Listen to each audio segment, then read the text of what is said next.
শিশুকেন্দ্রিক শিক্ষা ব্যবস্থার মূল বৈশিষ্ট্য কী? শিশুকেন্দ্রিক শিক্ষা ব্যবস্থার মূল বৈশিষ্ট্য হচ্ছে শিশুদের চাহিদা অনুযায়ী তারা কোথায় কমজোরি রয়েছে, তাদের অসুবিধা, সেটা শারীরিক হোক, মানসিক হোক বা তাদের প্রক্ষোভিক হোক, এগুলো বুঝতে পারা এবং সেই অনুযায়ী তাকে শিক্ষাদান করা। এছাড়া যারা পিছিয়ে পড়া রয়েছে তাদের জন্য অবশ্যই রেমেডিয়াল টিচিংয়ের ব্যবস্থা করা। এছাড়া তাদের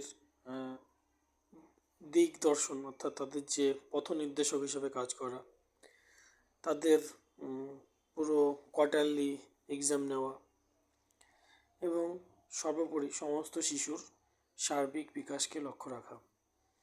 একজন আদর্শ শিক্ষকের গুণাবলীর মধ্যে সবচেয়ে প্রথম গুণ আছে তার বিষয় সম্পর্কে যথেষ্ট জ্ঞান থাকবে, নলেজ থাকবে এবং তারপরে কিন্তু এই শিশুকেন্দ্রিক শিক্ষার জিনিসগুলো তাকে বুঝতে হবে। পড়ানোর সময় শিশুর মনস্তাত্ত্বিক দিকটা লক্ষ্য করে টিএলএম ব্যবহার করে শিক্ষণটাকে আনন্দদায়ক করে আর কি পড়াতে হবে। এটা কিন্তু মূল বৈশিষ্ট্য।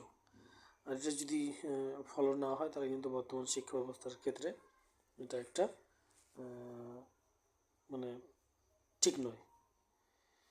ঠিক করতে গেলে এই দিকগুলো আমাদের অবশ্যই জানা প্রয়োজন রয়েছে।